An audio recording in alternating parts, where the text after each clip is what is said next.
గుంటూరు జిల్లా దుగ్గిరాల మండలం చింతలపూడి వాసి శ్రీనివాస్ నైజీరియాలో కిడ్నాప్కు గురయ్యారు. శ్రీనివాస్ కుటుంబ సభ్యులకు శ్రీనివాస్ స్నేహితులు సమాచారం ఇచ్చినట్టు తెలుస్తోంది. ఈ అంశానికి సంబంధించి మరింత సమాచారాన్ని మా కరెస్పాండెంట్ రవీందర్ అడిగి తెలుసుకుందాం. రవీందర్, కిడ్నాప్కి సంబంధించి మీ దగ్గర ఉన్న సమాచారం ఏంటి?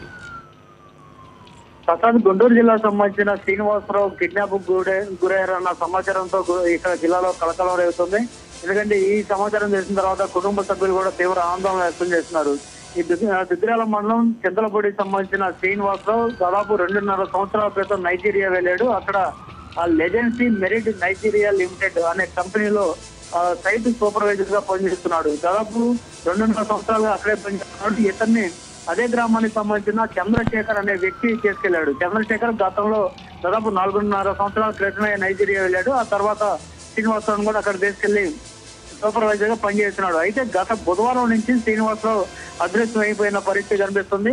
ఆ గత బుధవారమే ఇక్కడ ఉన్న చింతలపూడిలో పేరెంట్స్ తో కూడా మాట్లాడటం జరిగింది. ఆ తర్వాత నుంచి అతను కనిపించుకుని పోయాడు. దీంతో బహుశా అక్కడ కిడ్నాప్ గురయ్యాడేమో అనే ఒక అనుమానం వ్యక్తం అవుతుంది. ఎవరైతే శ్రీనివాసరావు తీసుకెళ్లాడో చంద్రశేఖర్, అతను ఈ రోజు మధ్యాహ్నం శ్రీనివాసరావు తల్లిదండ్రులకు చింతలపూడి ఫోన్ చేసి ఈ సమాచారాన్ని అందించాడు. శ్రీనివాసరావుతో పాటు మరొక ఇద్దరు పాకిస్తాన్ సంబంధించిన ఇద్దరు యువకులు కూడా కనపడలేదు. మొత్తం ఈ ముగ్గురు యువకులను ఇక్కడ నైజీరియాలో ఎవరో కిడ్నాప్ చేసినట్టుగా ఇక్కడ ప్రచారం జరుగుతోంది. వాస్తవం అయితే నాకు తెలియదు, ఇంకా సమాచారం మళ్ళీ తర్వాత చెప్తానంటూ ఇక్కడ కుటుంబ సభ్యులకు ఫోన్ చేసి చెప్పాడు.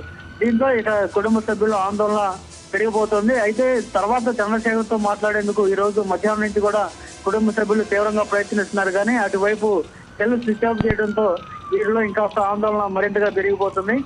మా కుమారుడు ఎట్లాంటి పరిస్థితిలో ఉన్నాడో అర్థం కాక వీరు ఆందోళన చేస్తున్నారు.